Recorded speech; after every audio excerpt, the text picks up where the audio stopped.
আসলে বন্ধু একটা অমূল্য জিনিস। মাঝ থেকে অনেকেই চলে গেছে বন্ধু হিসাবে, যারা ছিল আমাদের মাঝ থেকে চলে গেছে বেলাল হোসেন, নিহারুল ইসলাম, তারপরে আব্দুর রাজ্জাক।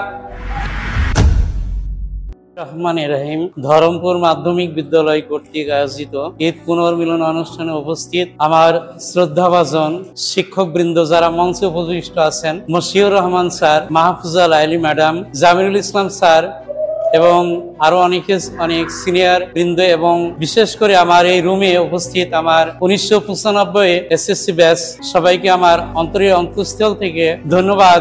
যারা আমাদের অক্লান্ত পরিশ্রম করে অনেক যোগাযোগের মধ্য দিয়ে আমাদেরকে এখানে এক জায়গায় করতে পেরেছে, তাদেরকে ধন্যবাদ জানাই। এবং যারা এই কাজের সাথে সংশ্লিষ্ট, তাদের আমি সবাইকে আমার অন্তরের অন্তঃস্থল থেকে ধন্যবাদ এবং সবাইকে সালাম, আসসালামু আলাইকুম। ইতোমধ্যে আমাদের যারা গুরুজন ছিলেন, আমি শ্রদ্ধা করে তাদের নাম স্মরণ করি। আমাদের প্রধান শিক্ষক জনাব মোহাম্মদ শাহজাহান আলী আমাদের মাঝ থেকে চলে গেছেন, আজকে আমরা তাকে আমাদের মাঝে পাই নাই। আমাদের মোহাম্মদ আব্দুল্লাহ স্যার আমাদের মাঝ থেকে চলে গেছেন।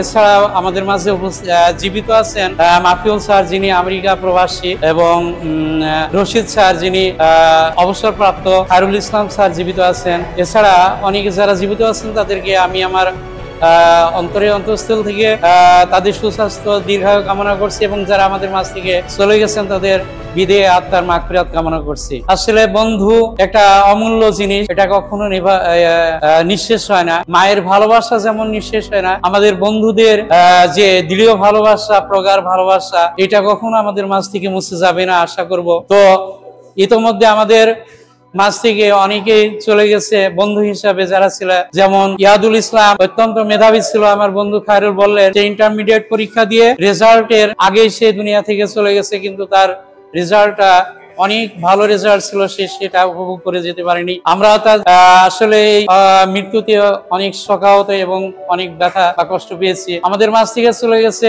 বেলাল হোসেন, নিহারুল ইসলাম, তারপরে আব্দুর রাজ্জাক। এছাড়া আরো অনেকে হয়তো আমাদের মাঝ থেকে চলে গেছে, তাদেরকে আর আমরা আমাদের মাঝে পাবো না। আমি তাদের বিদেয় আত্মার মাগফিরাত কামনা করছি, আল্লাহ যেন তাদের বেহেশত নসিব করেন। তো এই যে ঈদ পুনর্মিলন অনুষ্ঠান 1995 ব্যাচ, আমরা এক জায়গায় হতে পেরেছি। আমাদের মাঝে অনেকে আরো উপস্থিত হওয়ার কথা ছিল, কিন্তু তারা হয়তো নানান ব্যস্ততার কারণে, নানান সমস্যার কারণে আমাদের মাঝে উপস্থিত হতে পারেনি। যাই হোক, আমরা চেষ্টা করব আগামীতে আমরা যেন সবাই একসাথে একই কাঁধে কাঁধ মিলিয়ে এক জায়গায় বসতে পারি, এরকম একটু সময় যেন করে নিতে পারি। এই প্রত্যাশা বা এই মন মানসিকতা যেন আমাদের সবার মধ্যে বিরাজ করে। তো যাই হোক, আসলে এই পৃথিবীতে একই মায়ের বা বাবার সন্তান দেখা যাচ্ছে কেউ অনেক বড় ধনী হয়ে যায়।